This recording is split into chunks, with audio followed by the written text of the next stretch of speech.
Tere, väike sõber! Mina olen Palingu, vana flamingo, kes on reisinud mööda maailma ja kogunud lugusid. Täna tahan sulle rääkida ühest mesilasest, kes avastas, et mõnikord on kõige võimsam hääl hoopis vaikus. Metsaserval, vana pärnapuu õõnsuses, elas mesilaspere, keda kutsuti kuldtiibadeks. Meid oli 500 ja nad olid tuntud kogu metsas oma maitsva mee ja töökuse poolest. Aga eelkõige olid nad tuntud oma nõukogu koosolekute poolest, kus iga mesilane sai sõna sekka öelda. Nende seas elas noor mesilane nimega Britta. Britta oli tark ja kiire, ta teadis palju lillede kohta, oskas arvutada, kui palju mett üks päevalill annab ja suutis lennata kiiremini kui enamik teisi. Kui keegi esitas küsimuse, oli Britta alati esimene, kes vastas.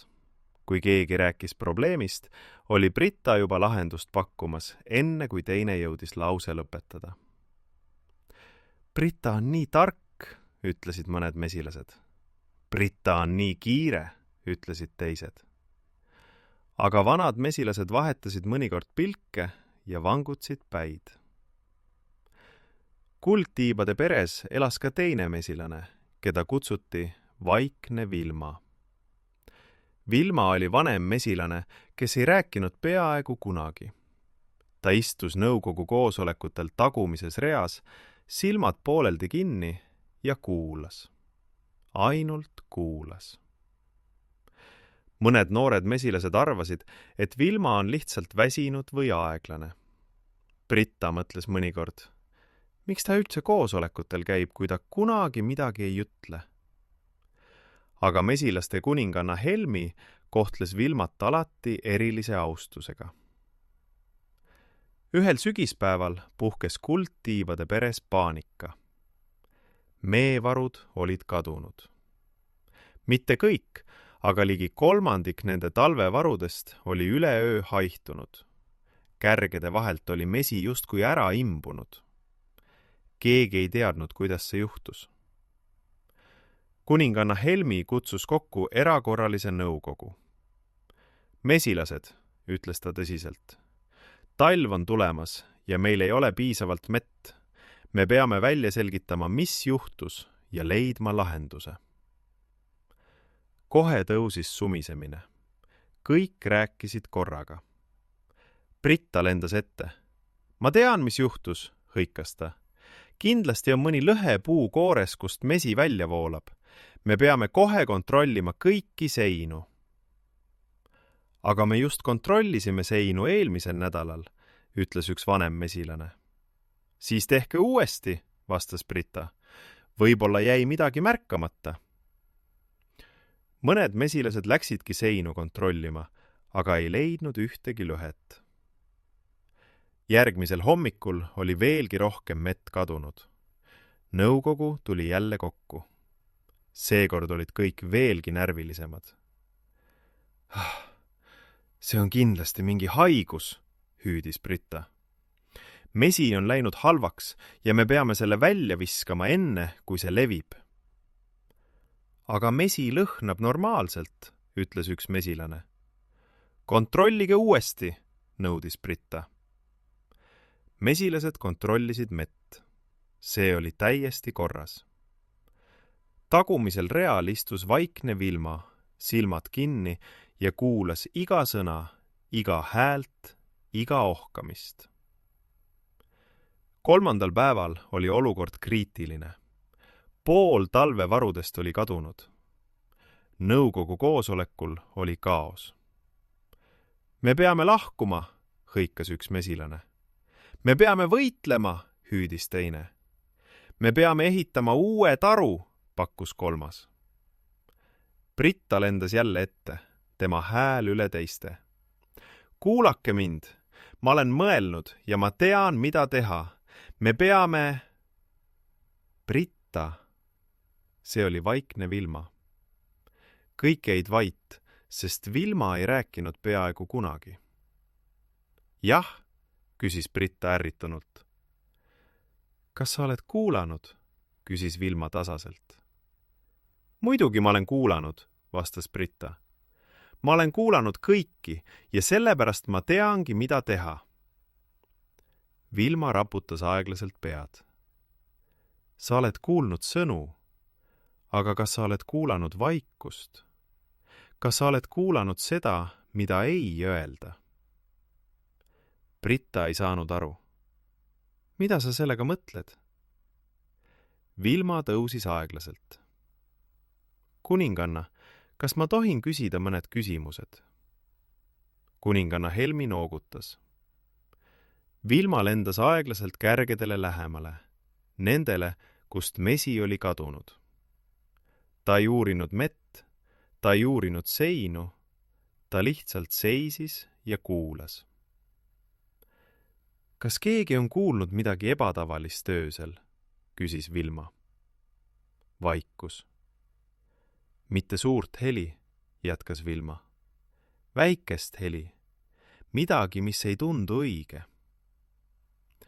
Üks noor mesilane, kellel oli magamiskoht kärgedele lähedal, tõstis arakalt käe.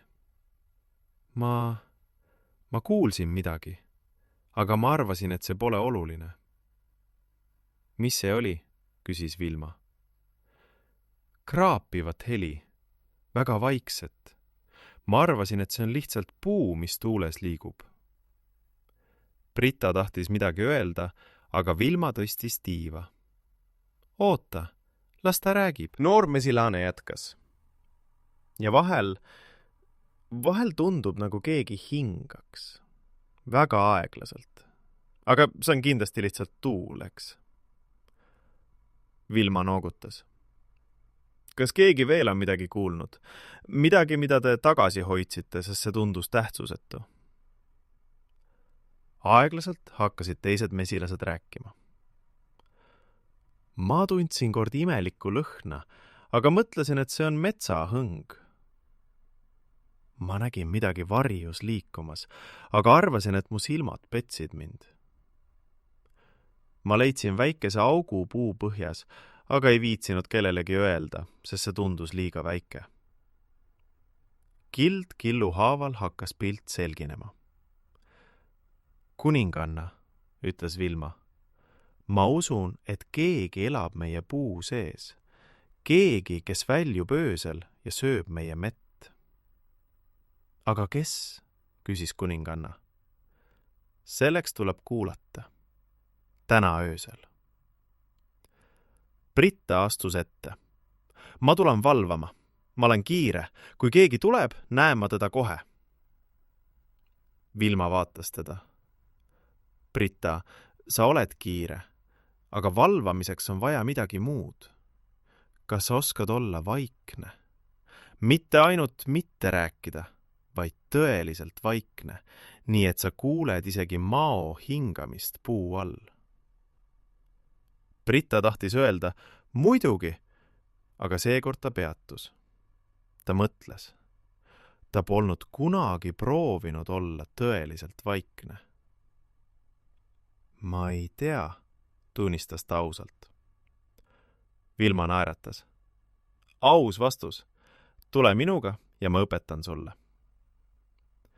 Sel ööl istusid Vilma ja Britta koos pimedas tarunurgas. Vilma oli õpetanud Brittale, kuidas hingata nii vaikselt, et isegi leht ei liiguks ja kuidas keskenduda kuulamisele, mitte sõnadele, vaid helidele. Sule silmad, oli Vilma õpetanud. Unusta, mida sa arvad teadvat. Lihtsalt kuula. Britta istus pimedas ja kuulas. Alguses kuulis ta ainult oma enda südamelööke. Siis kuulis ta teiste mesilaste hingamist. Siis kuulis ta tuult puu otsas. Ja siis midagi muud. Kraaps, kraaps, kraaps. Väga vaikne. Puu seest. Britta avas silmad. Vilma noogutas. Nad ootasid. Aeglaselt, väga aeglaselt, avanes puupõhjas väike auk. Sama auk, millest üks mesilane oli maininud. Ja sealt piilus välja nägu. Väike nägu, suurte silmadega. See oli hiir.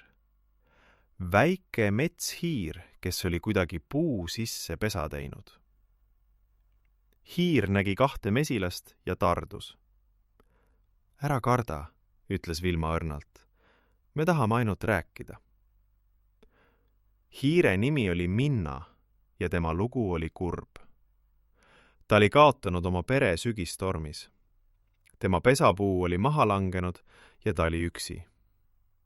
Ta oli leidnud väikese augu vana pärnapuu all ja pugenud sisse, et sooja saada. Ta ei teadnud, et seal elasid mesilased. Ma ei tahtnud varastada, ütles Minna pisar silmi.